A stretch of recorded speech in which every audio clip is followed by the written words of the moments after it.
টার্গেটে মুখ্যমন্ত্রী। শুক্রবার বর্ধমান থেকে ধৃত জৈশ জঙ্গি হামিম মণ্ডল। মুখ্যমন্ত্রীর রোজপঞ্জির হিসেব ছিল হামিমের কাছে। ইঙ্গিত নতুন নয়। সূত্র বলছে, হামিমের মতো সন্ত্রাসবাদীদের সাহায্যে মাদক সন্ত্রাস চালানোর প্রয়াস চালানো হচ্ছে পশ্চিমবঙ্গে। অত্যন্ত স্পর্শকাতর বিষয়, আন্তর্জাতিক যোগ মিলেছে। এই মাদকের টাকা ব্যবহার করে দেশ জুড়ে একাধিক সন্ত্রাসের যোগ মিলেছে। হামিমের সঙ্গে যোগ মিলেছে পাক গ্যাংস্টার শাহজাদ ভাট্টির। পেছনে রয়েছে পাক গোয়েন্দা সংস্থা আইএসআই, এমনটাই উঠে আসছে সূত্রের খবরে। ধারণা করা হচ্ছে শাহজাদা চক্রে নাম লিখিয়েছিলেন হামিম। পূর্ব বর্ধমানের হামিম কর্মসূত্রে থাকতেন হাওড়ার পিলখানায়। সেখানেই গেঞ্জি কারখানায় কাজ করতেন। ভোটের আগে বর্ধমানে ফেরে অভিজাত আবাসনে ফ্ল্যাট ভাড়া করে সেখানেই বসবাস শুরু করেন।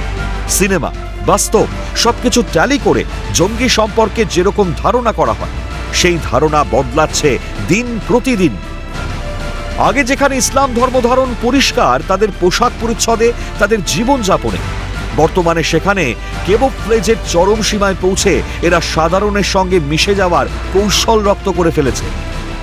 অত্যন্ত রোগা একটি সদ্য যুবক ছেলেকে জিম করতে দেখে আন্দাজ করা অসম্ভব যে পুশ আপ করতে করতে সে নাশকতার ছক কষছে।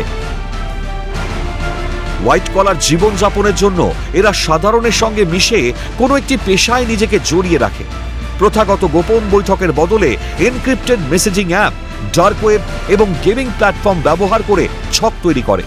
আর্টিফিশিয়াল ইন্টেলিজেন্স ব্যবহার করে ডিপফেক ভিডিও তৈরি করে প্রোপাগ্যান্ডা ছড়ায় সুচতুর কৌশলে। এদের ট্রেস করা কঠিন, কারণ কোনো সুনির্দিষ্ট জঙ্গি সংগঠনের সঙ্গে সরাসরি যোগাযোগ না রেখে লোন উলফ হিসেবে কাজ চালাচ্ছে এরা। অনলাইন গেম এবং সোশ্যাল মিডিয়ার ফাঁদে ফেলে 16 থেকে 18 বছর বয়সী কিশোরদের মগজ ধোলাই করার হাত গত কয়েক বছরে 3 গুণ বেড়েছে। জিটিআই 2026 রিপোর্ট অনুসারে বর্তমানে জঙ্গি হামলার সংখ্যা কমলেও এখন জঙ্গি কার্যকলাপ হচ্ছে প্রযুক্তি নির্ভর সীমান্ত কেন্দ্রিক। ফলে সামরিক অভিযানের পাশাপাশি সাইবার নজরদারি এখন গুরুত্বপূর্ণ হয়ে উঠেছে। আপাতত এসটিএফ এবং এটিএস এর হাতে গ্রেপ্তার হয়েছেন হামিম। হামিমের উদ্দেশ্য এবং এর পেছনে কারা রয়েছে তদন্ত চলছে। গত কয়েক দশকে বাংলা জঙ্গিদের সেফ জোন হিসেবে পরিচিতি পেয়েছে। রন্ধ্রে রন্ধ্রে জঙ্গিবাদ। এখন বাছাই পর্ব চলছে। তৎপর হয়ে উঠেছে সাইবার সেল, তৎপর এটিএস।